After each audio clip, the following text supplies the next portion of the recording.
Halo dan selamat datang di Explainer kita kali ini. Senang banget rasanya Anda bisa meluangkan waktu buat hadir di sini. Hari ini kita bakal ngobrol santai soal satu topik yang jujur aja sering banget ditakutin, padahal aslinya tuh menarik banget. Audit operasional. Kebanyakan orang kan mikirnya audit itu kayak diinterogasi atau semacam kepolisian perusahaan yang kaku gitu ya. Tapi gimana kalau kita ubah cara pandang itu? Coba deh kita lihat audit ini sebagai sebuah pemeriksaan kesehatan bisnis yang penuh perhatian. Semacam sesi konsultasi hangat buat mastiin bisnis yang udah Anda bangun susah payah ini nggak cuma sekedar bertahan, tapi juga bisa mekar dan tumbuh makin kuat. Nah, mari kita selami lebih dalam lagi. Kita bakal mengeksplorasi 5 tujuan utama dari audit operasional. Ini adalah fondasinya loh. Kita akan coba bedah pilar-pilar penting yang selama ini bekerja di belakang layar, yang secara aktif benar-benar melindungi aset Anda dan ngerawat pertumbuhan bisnis Anda. Intinya, ini semua tentang gimana caranya mastiin setiap bagian dari perusahaan Anda itu bisa bernafas dengan ritme yang harmonis. Biar obrolan kita lebih terarah, ini dia 4 agenda atau area utama yang bakal kita bahas hari ini. Pertama, soal pengendalian internal. Kedua, kepatuhan terhadap SOP. Ketiga, tentang penghematan biaya. Dan yang keempat, mitigasi resiko. Oke, kita langsung masuk aja ya ke pilar yang pertama. Pengendalian internal. Atau gimana caranya memastikan operasi berjalan seefektif mungkin? Pernah nggak sih Anda kepikiran apa jadinya ya kalau di dalam perusahaan itu nggak ada pengawasan yang memadai? Gampangnya gini, bayangin bisnis Anda itu kayak sebuah rumah yang megah banget tapi semua pintunya dibiarin nggak terkunci. Ngeri kan? Tanpa pengendalian internal, kita tuh sama aja ngebuka pintu lebar-lebar buat berbagai resiko. Mulai dari fraud, kesalahan pencatatan finansial, penyalahgunaan aset, sampai manipulasi data. Walaupun kedengarannya emang agak nyeremin, tapi ini hal-hal serius yang bener-bener butuh sentuhan pengawasan yang lembut, tapi tetap tegas. Biar lebih kebayang, kita lihat contoh nyatanya ya. Coba bayangin suatu situasi di mana nggak ada pemisahan tugas yang jelas. Misalnya nih, orang yang bikin pesanan pembelian atau PO, ternyata dia juga yang bertugas menyetujui PO tersebut. Apa dampaknya? Jelas banget kan, ini tuh nyiptain celah resiko yang sangat tinggi buat terjadinya konflik kepentingan. Atau yang paling parah, bisa muncul transaksi-transaksi fiktif yang pelan-pelan bakal ngerogotin hasil kerja keras Anda selama ini. Tapi tenang, Anda nggak perlu khawatir. Disinilah peran auditor sebenarnya hadir. Mereka itu bukan datang buat nyari-nyari kesalahan. Sama sekali bukan. Mereka justru hadir sebagai penasehat strategis Anda. Auditor bakal ngasih rekomendasi perbaikan yang super ngebantu. Kayak perlunya pemisahan tugas yang lebih jelas, proses persetujuan yang berjenjang, dan pemantauan yang rutin. Tujuan akhirnya tuh mulia banget buat ngerawat keamanan aset Anda dan mastiin integritas proses bisnis tetap terjaga dengan bersih. Sekarang kita melangkah ke pilar yang kedua. Kepatuhan SOP. Atau gimana pentingnya buat tetap berpegang pada buku panduan. Setiap perusahaan yang sehat pasti punya kebijakan internal atau standar industri yang berfungsi ibarat kompas. Contoh simpelnya nih, kalau di area gudang, kita kenal banget sama prosedur krusial kayak FIFO atau FIFO, First Expired, First Out, dan First In, First Out.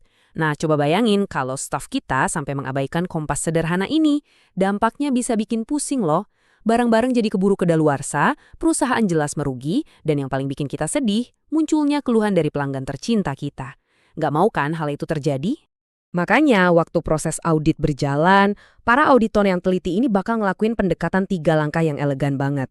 Pertama, mereka akan dengan sangat hati-hati mengidentifikasi di mana sih letak ketidaksesuaiannya di lapangan.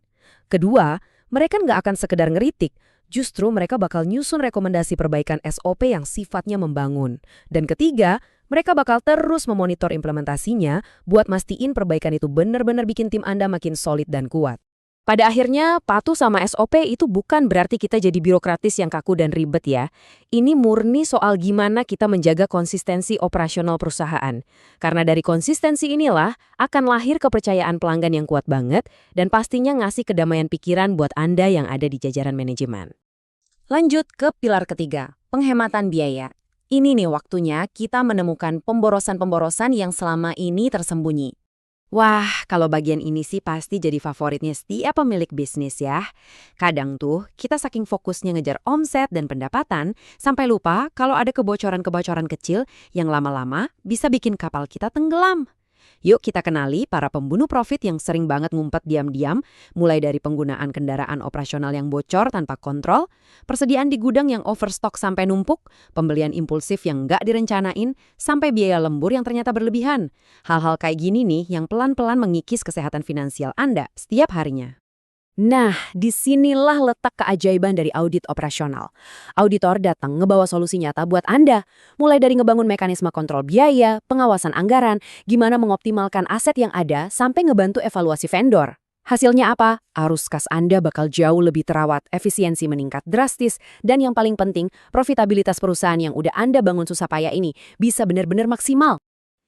Akhirnya kita sampai di pilar keempat, mitigasi risiko. Ini langkah strategis buat melindungi masa depan bisnis Anda. Kita semua tahu lah ya, di dunia bisnis yang super dinamis ini, ketidakpastian itu adalah satu-satunya hal yang pasti. Disinilah audit bertindak ibarat tameng pelindung buat Anda ngadepin risiko-risiko nyata sehari-hari. Mulai dari keterlambatan pengiriman yang bisa bikin klien kecewa, risiko kehilangan aset, ketergantungan yang bahaya banget sama satu vendor doang, human error, sampai sistem IT yang, aduh sayangnya nggak punya backup. Ancaman-ancaman ini kapan aja bisa menggoyahkan kelangsungan bisnis Anda loh.